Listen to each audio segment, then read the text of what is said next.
नमस्कार, जनता टीवी देख रहे हैं आप। आपके साथ मैं हूं अंजलि भंडारी। रुक करेंगे खबरों की ओर। तो मुख्यमंत्री योगी आदित्यनाथ आज रामनगरी अयोध्या आए, जहां पर उन्होंने संसाधनों में इजाफा करते हुए रोडवेज बस अड्डे से ई वाहनों का फ्लैग ऑफ किया। इसके अलावा सीएम योगी आदित्यनाथ ने डिजिटल टूरिस्ट ऐप भी लॉन्च किया।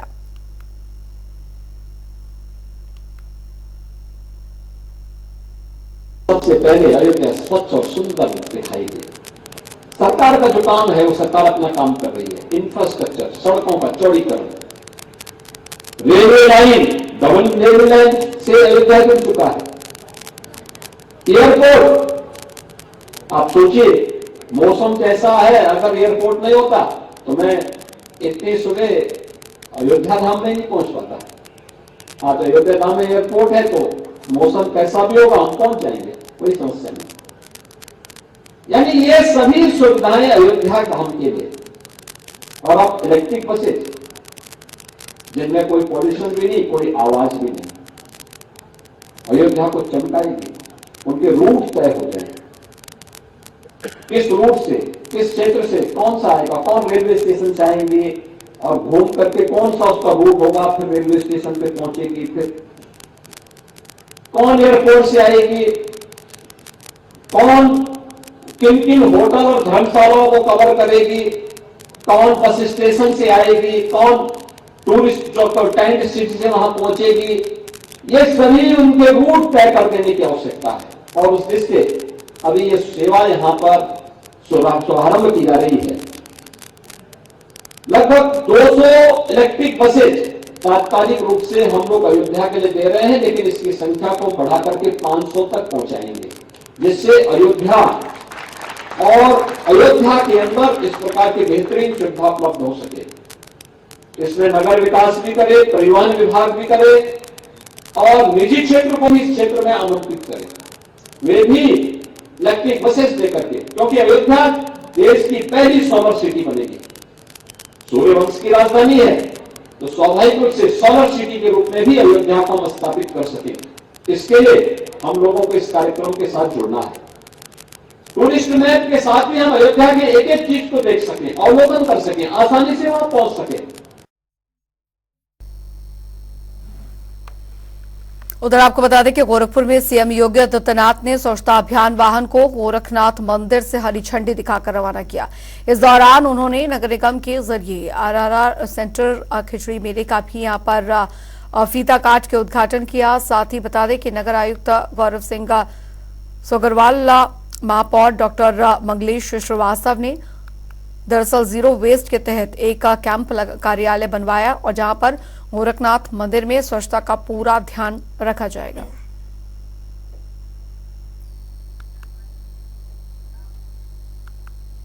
उधर लखनऊ में चंद्रिका देवी मेला परिसर में स्वच्छता अभियान चलाया। इस दौरान बीजेपी प्रदेश अध्यक्ष भूपेंद्र चौधरी सहित तमाम लोग मौजूद रहे। इस दौरान बीजेपी प्रदेश अध्यक्ष भूपेंद्र चौधरी ने कहा कि देश भर में स्वच्छता अभियान चलाया जा रहा है। इसके साथ ही उन्होंने कांग्रेस पर राम मंदिर को लेकर ऊंची राजनीति करने का आरोप भी लगाया। उधर आज आपको बता दें कि बीएसपी सुप्रीमो मायावती का जन्मदिन है, लेकिन इस दौरान अजब गजब नजारा देखने को मिला। दरअसल लखनऊ में मायावती के जन्मदिन पर बीएसपी कार्यकर्ताओं में होर्डिंग्स को लेकर होड़ यहां पर लग गई। दरअसल बीएसपी का प्रदेश कार्यालय होर्डिंग से पट चुका है। बता दें आपको कि दरअसल चुनावी साल में अब मायावती ने अपने कार्यकर्ताओं को जनसेवा करने के निर्देश दिए हैं। बीएसपी सुप्रीमो मायावती का कल जन्मदिन है और मायावती ने अपने कार्यकर्ताओं को निर्देश दिया है कि उनका जन्मदिन जन कल्याणकारी दिवस के रूप में मनाया जाए। यही वजह है कि आप देख सकते हैं इस वक्त पार्टी कार्यालय के बाहर किस तरीके से यहाँ पर होर्डिंग्स लग चुकी हैं। तमाम जो कार्यकर्ता नेता हैं वो होर्डिंग किस तरीके से लगाया है। यहाँ पर कुछ तस्वीरें भी दिखाएंगे जिसमें लिखा हुआ है आयरन लेडी कुमारी मायावती का जन्मदिन है। तो निश्चित रूप से जो कार्यकर्ता हैं वो काफ़ी उत्साहित हैं। ये मायावती का जन्मदिन है। अपने जन्मदिन पर वो एक पूरे साल की एक बुक, ब्लू बुक का विमोचन करती हैं, जिसमें पूरे साल का सफरनामा होता है, चाहे पार्टी की गतिविधि की बात हो या उनके जीवन से जुड़ी वो बात पहलू हो, वो सब उस ब्लू बुक में हिंदी ऑडिशन और इंग्लिश ऑडिशन दोनों ही एक साथ लॉन्च करती हैं और अपने जन्मदिन पर उत्तर प्रदेश में तो उनके कार्यकर्ता, उनके चाहने वाले या फिर उनके समाज के लोग उनको दिशा निर्देश देती है। और इस बार चूंकि चुनावी साल है इसलिए काफी महत्वपूर्ण है। अब देखने वाली बात यह होगी कल जब बहन जी अपना केक काटते पार्टी कार्यालय में जब आएंगी तो कार्यकर्ताओं को क्या दिशा निर्देश देंगी, क्योंकि ये साल जो है चुनावी साल है। इस 2024 लोकसभा में पार्टी कितनी सीटें निकाल पाएंगी या इन सब चीजों पर हालांकि कई बैठकें भी हो चुकी हैं। कल के जन्मदिन के अवसर पर देखना होगा कि मायावती अपने कार्यकर्ताओं को क्या दिशा निर्देश देंगी 2024 को लेकर। फिलहाल आने वाला वक्त ही बताएगा। कैमरामैन आशीष के साथ उम सिंह, जनता टीवी, लखनऊ।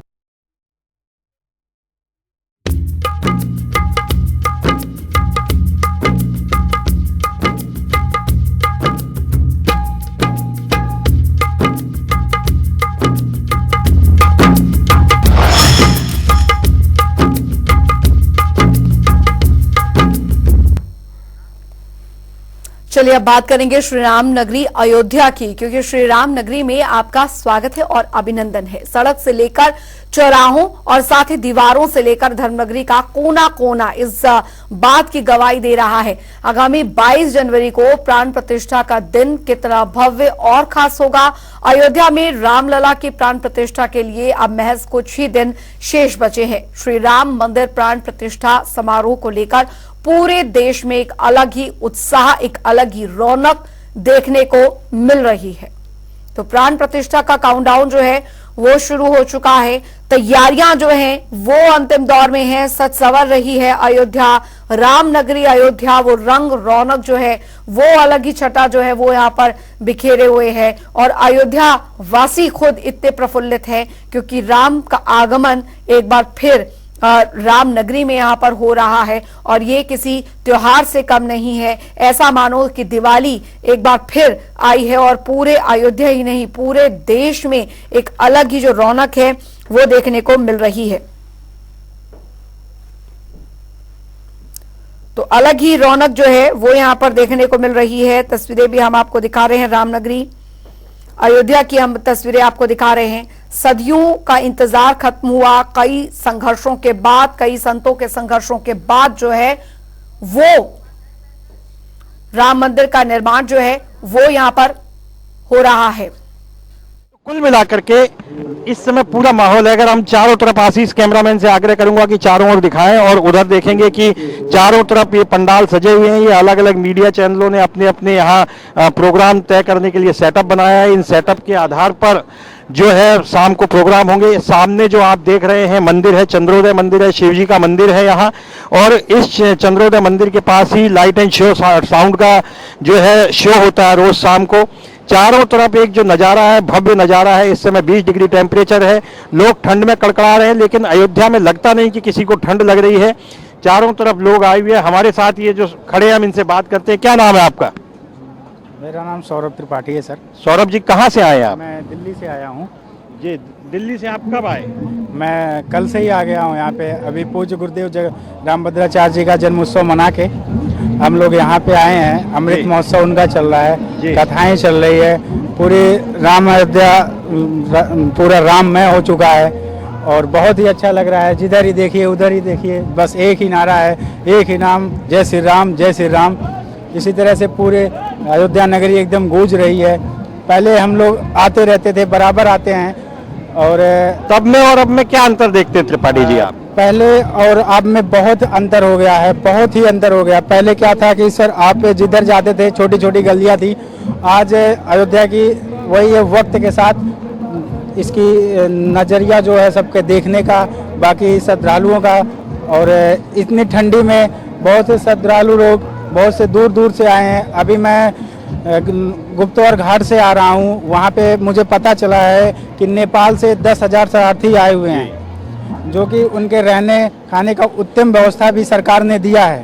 तो त्रिपाठी जी आप कहाँ रुके हैं? इस समय तो रुकने की व्यवस्था है नहीं अयोध्या में। मैं जगत गुरु रामभद्राचार्य के साथ ही हूँ। अच्छा। और मैं अभी यहाँ पे आया था, मीडिया बंधु मेरे कुछ यार दोस्त आए थे नोएडा से और उनका कहना था, तो इनसे मिलने जुलने आए थे सर। ठीक है त्रिपाठी जी, बहुत बहुत धन्यवाद। तो कुल मिलाकर के अगर आप ये देखेंगे इस तरफ, तो ये न जाने कहां कहां से लोग आए हैं। इस समय अयोध्या में अगर हम चारों तरफ नजर दौड़ाते हैं तो या तो भगवा ध्वज दिखाई देते हैं, या राम के पोस्टर या मोदी की गारंटी के पोस्टर दिखाई देते हैं, लेकिन कुल मिलाकर के पूरा अयोध्या राममय है। पूरे अयोध्या में इस समय अगर हम यहाँ देखते हैं तो ये देखिए चारों तरफ जो पंडाल आप देख रहे हैं, ध्वज देख रहे हैं, लोग आए हुए हैं। राम की पेड़ी सबसे आकर्षण का केंद्र है, सेल्फी पॉइंट भी है, यहाँ लोग आते हैं, सेल्फी लेते हैं, यहाँ पर फोटोग्राफी भी करते हैं। तो ये जो स्थितियां हैं, ये इस समय इनका शब्दों में वर्णन करना बड़ा मुश्किल है। कुल मिलाकर के अगर हम ये कहें कि राम काज कीने बिना मोहे कहाँ विश्राम, यहाँ दिन रात पुलिस का पहरा है, पुलिस की सीआरपीएफ को भी लगा दिया गया, रिजर्व पुलिस फोर्स को भी लगा दिया गया है, और चारों तरफ जो है सुरक्षा के चाक चौबंद इंतजाम किए गए हैं। तो अयोध्या में अगर हम ये कहें कि अयोध्या अपना स्वरूप बदल रही है, अयोध्या में जिस तरीके से राम जब आए होंगे तब तो किसी ने नहीं देखा त्रेता युग में, लेकिन आज अयोध्या को लोग प्रत्यक्ष देख रहे हैं राम को आते। के उपाध्याय जी, क्योंकि आप वहां पर मौजूद हैं और वहां की जो वहां का जो रंग, जो स्वरूप बदलाव आया है वो अपने आप में काफी भाव विभोर कर देने वाला है। लेकिन प्रधानमंत्री नरेंद्र मोदी ने जिस बात का जिक्र किया था वो कितना चरितार्थ होता दिख रहा है। विकास और विरासत दोनों साथ लेकर चले हैं। वाकई में अयोध्या विकास और विरासत के साथ चल रही है आगे।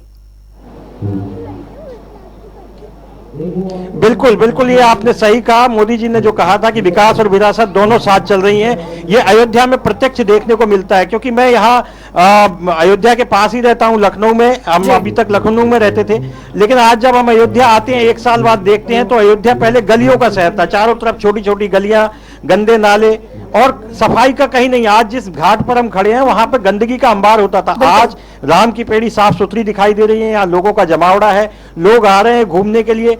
पूरी अयोध्या बदल गई है, काया पलट हो गया है। इतनी जल्दी, इतनी तेजी से विकास होते हुए मैंने शायद नहीं देखा। जिस तरीके से योजनाओं को क्रियान्वयन किया जा रहा है, ये न केवल अयोध्या का बल्कि मुझे लगता है कि ये पूरे देश के लिए सौभाग्य की बात है कि जिस तरह से अयोध्या में काम हो रहा है, तो पूरी विरासत, पूरी संस्कृति को संजोने का काम अयोध्या में हो रहा है। उपाध्याय जी, इनमें क्योंकि अभी हम तीर्थ स्थानों की बात करते हैं, टूरिज्म से जोड़कर देखते हैं, अभी तक उत्तराखंड या अन्य राज्यों की बात यहाँ पर की जाती थी, लेकिन अब मुझे लगता है कि देश और दुनिया में अयोध्या भी एक धार्मिक टूरिज्म के लिए काफी जाना जाएगा आपसे। जी बिल्कुल, अयोध्या धार्मिक टूरिस्ट के रूप में जाना जाएगा। अयोध्या के बारे में आपको मैं एक बात बता दूं, अयोध्या के बारे में कहा जाता है कि ये मनु की नगरी है। सृष्टि का प्रारंभ यहीं से हुआ है। मनु ने जब सृष्टि की रचना की थी तो मनु के ही वंश में राम पैदा हुए, इसीलिए हम मनुष्य कहलाए हैं। तो अयोध्या जो है वो सांस्कृतिक तीर्थ के रूप में विकसित, अयोध्या पहले भी तीर्थ था लेकिन अब सांस्कृतिक तीर्थ के रूप में विकसित हो गया। हमारे साथ में महाराज जी हैं। महाराज जी, क्या नाम है आपका? महामंडलेश्वर विष्णुदास जी महाराज, अखिल भारतीय पंचतेरा भाई त्यागी अखाड़ा है। महामंडलेश्वर जी है। महामंडलेश्वर जी, अयोध्या में आप कब से हैं? अयोध्या में मैं 15 सालों से हूँ, और राम राज बैठे त्रिलोका, हर्षित भये गए सब सो का। 500 वर्षों के बाद भगवान श्री राम लला सरकार आ रहे हैं, तो ऐसा संत समाज को महसूस हो रहा है कि त्रेता जैसे अयोध्या का दृश्य देखने को मिला है। रंग बिरंगों से अयोध्या राममय है। और कौशल्या जब बोल न जाई, ठुमुक ठुमुक प्रभु चले ही पर आई, तो भगवान बाल रूप में ऐसे खेल रहे हैं, ऐसे प्रतीत हो रहा है कि जैसे त्रेता में भगवान श्री राम इसी अयोध्या में, यही सरयू तट में, इसी गलियों में घूमते थे और लीला करते थे, संत समाज को देख करके मुस्कुराते थे। वह दृश्य देखने को मिलता है। यह बड़ा महाराज जी आप 15 साल से अयोध्या में, इन 15 सालों में अयोध्या को आपने किस तरह से बदलते हुए देखा है? आज की अयोध्या और उस स्थिति की अयोध्या में बहुत अंतर है। पहले की अयोध्या ऐसी थी कि जब हम लोग जाते थे घाट सरयू, इतनी गंदगी, इतनी कोई विकास नहीं होता था। और यही अयोध्या में, यही सरयू के तट पे हमारे कार सेवकों पे गोली चला था, साधु संतों पे गोली चले था, और राम मंदिर के लिए उन्होंने गोली खा लिया और भगवान श्री राम के चरणों में बलिदान दे दिए। वही आज सपना है कि अयोध्या में भव्य राम मंदिर बन रहा है, भगवान रामलला आ रहे हैं, मगर कुछ लोग ऐसे राम विरोधी हैं कि भगवान आ रहे हैं तो वो निमंत्रण को रहे ठुकरा, उनको राम के अस्तित्व पे सवाल उठा रहे हैं, राजनीति से जोड़ रहे हैं। मगर यह राजनीति का कार्यक्रम नहीं है, ये धार्मिक कार्यक्रम नहीं है, ये राष्ट्र मंदिर बन रहा है, राष्ट्र का कार्यक्रम है, इसमें सभी को शामिल होना चाहिए। बहुत बहुत धन्यवाद महाराज जी। तो आपने देखा किस तरीके से यहाँ चारों तरफ इस समय साधु सन्यासियों का डेरा है।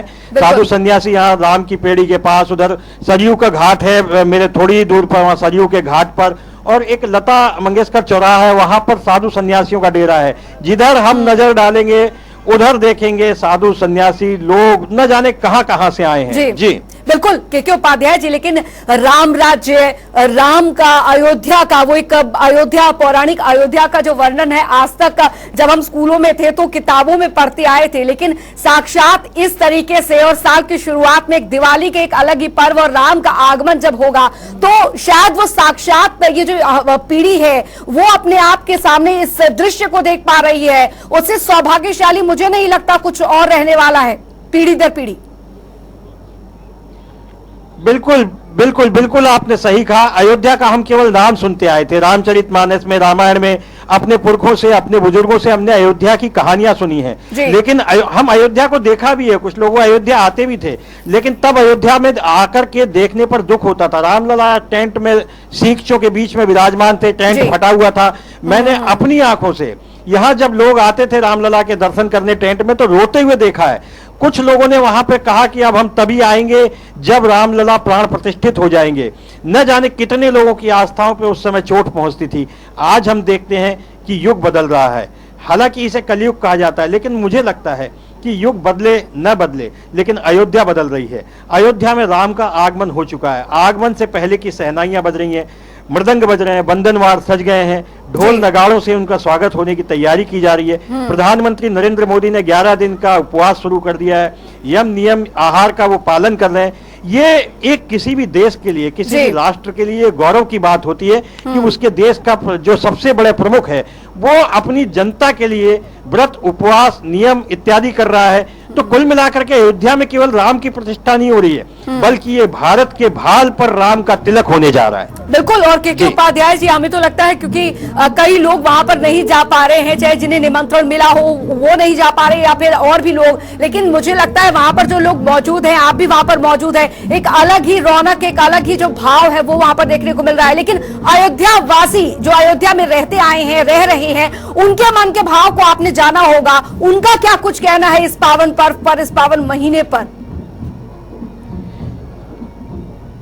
बिल्कुल, देखिए मैं अयोध्या के लोगों की जहां तक बात करूं, अयोध्या के लोग तो पलक पहाड़े बिछा करके स्वागत कर रहे हैं, लेकिन मैं जनता टीवी के माध्यम से जो लोग दूर, हमारा अयोध्या से दूर लोग हैं जो हमारा प्रोग्राम देख रहे हैं, उनसे मैं ये कहना चाहूंगा कि अयोध्या 22 जनवरी तक ना आए, क्योंकि यहाँ सुरक्षा की दृष्टि से बहुत चाक चौबंद व्यवस्थाएं की गई हैं। 16 जनवरी के बाद से ट्रेनें, बसें, सभी तरह के आवागमन के साधन बंद हो जाएंगे। केवल उन्हीं गाड़ियों को प्रवेश दिया जाएगा जिन गाड़ियों को प्रशासन ने पास वितरित किए हैं। तो कुल मिलाकर के 22 जनवरी को स्थिति बहुत विकराल रहने वाली है। तो मेरा जनता टीवी के माध्यम से, आपके माध्यम से सभी से आग्रह भी है कि यहाँ ना आए। हमारे साथ जो अयोध्या में लगातार रिपोर्टिंग कर रहे हैं बीएस लाठी जी यहीं पर हैं, और बीएस लाठी जी से हम जानेंगे कि यहाँ सुरक्षा की किस तरह की तैयारियां हैं, क्या इन दिनों में यहाँ आना चाहिए, आप किस तरह की सलाह देंगे बीएस लाठी जी? सर, आप देख रहे हैं कि जिस तरह से आप देख रहे हैं कि अभी थोड़ी देर पहले सुबह के जो मुखिया आए थे योगी आदित्यनाथ, वो यही अनुरोध कर रहे थे कि यहाँ सुरक्षा का लेकर बड़ा पहले से अलर्ट रहा है और हमेशा निशाने पे रहती है।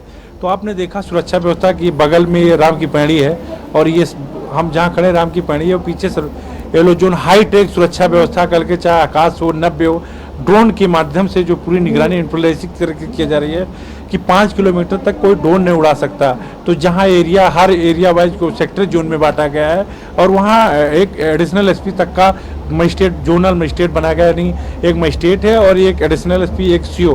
तो जोनल के हिसाब से पूरे एरिया का डाइवर्सन है और हर अयोध्या में रहने वाला, उसके आसपास पड़ोस रहने वाले का पूरा बाकायदा सत्यापन किया जा रहा है, कौन आ रहा है, क्या रहा है। तो जो भी आ रहे हैं उनको बड़ी दिक्कत भी हो रही है और हमेशा हम लोग यही कहेंगे, क्योंकि अयोध्या में आज के समय में इतनी भीड़, पूरा देश अयोध्या में आना चाह रहा है, हर लोग साक्षी। तो प्रधानमंत्री जी भी कह रहे हैं और यूपी के सीएम भी कह रहे हैं कि 22 के बाद 23 को हैं। तो इस समय स्थिति बड़ी देख ही रहे हैं कि व्यवस्था इस समय 30 से 35 लाख लोग अयोध्या में हैं, मैं आपको बताना चाहता हूं, और चारों लोग मतलब बहुत सारे लोग जो हैं यहाँ सड़कों पे हैं, और आज रात 12 बजे से यहाँ मकर संक्रांति का स्नान शुरू हो जाएगा। पैदल लोग आएंगे, दूर दूर से आवागमन पूरी तरह से बंद कर दिया जाएगा, भीड़ उमड़ेगी। लाठी जी, एक तरफ अयोध्या का इस समय राम मंदिर की प्रतिष्ठा का कार्यक्रम चल रहा है, दूसरी ओर मकर संक्रांति का स्नान है, ऐसे में कैसे यहाँ व्यवस्थाएं बनेंगी?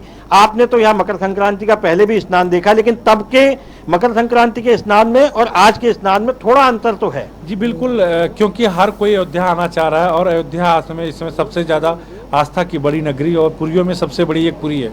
तो इस समय जो प्रयाग से दर्शन करेंगे वो सीधा अयोध्या आते हैं, चाहे बिहार के हों, चाहे इधर नेपाल से हों। पड़ोसी जो देश है हमारा नेपाल, तो उसका अयोध्या से तमाम लगाव है।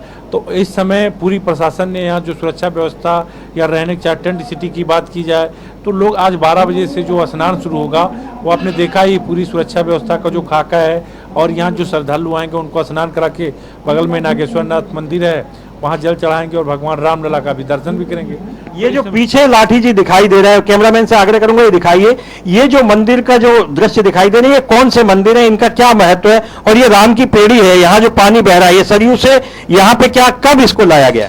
ये अयोध्या का जो मेन शहर है स्वर्ग द्वार, यहाँ से भगवान राम, ये राम की पेड़ी, यहीं से वो गुप्तार घाट गए थे, स्वर्ग द्वार जिसे कहा जाता है। पुरानी अयोध्या, यहाँ ऐसी गलियां हैं कि जो तमाम लोग जिसे विक्षुब्ध हो जाते हैं, पागल हो जाते हैं, उसमें से एक गलियां है कि यहाँ जो भी पागल आते हैं लोग यहाँ इस गली से चले जाते हैं। तमाम लोग आए रिसर्च करने, देश से तमाम लोग वैज्ञानिक है, मगर आज तक ये नहीं पाए कि वो कौन सी गली है।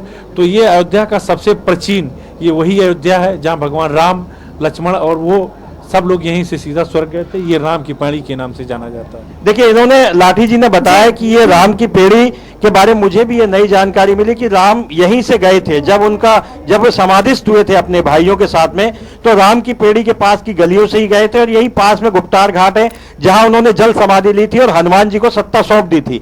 हनुमान जी यहीं पर, आज भी ये कहा जाता है कि हनुमानगढ़ी, जहां हनुमानगढ़ी का हनुमान जी का मंदिर है, वहां से अयोध्या की और पूरे देश की सत्ता चलाते हैं। तो ये भी जो लोग यहाँ राम का दर्शन करने आते हैं वे हनुमानगढ़ी जरूर जाते हैं। ऐसा माना जाता है कि हनुमान जी वहां साक्षात विराजमान है। जी चलिए, बहुत बहुत शुक्रिया के उपाध्याय जी, जनता टीवी के उत्तर प्रदेश और उत्तराखंड के संपादक हमारे साथ जुड़े थे। बहुत बहुत शुक्रिया आपका। बीएस लाठी, आपका भी बहुत बहुत शुक्रिया। और राम के इंतजार के लिए पूरा देश और दुनिया जो है वो बैठी हुई है और बस इंतजार है 22 जनवरी का। फिलहाल इसी के साथ इस बुलेटिन में अभी के लिए फिलहाल इतना ही। आप बने रहिए जनता टीवी के साथ। नमस्कार।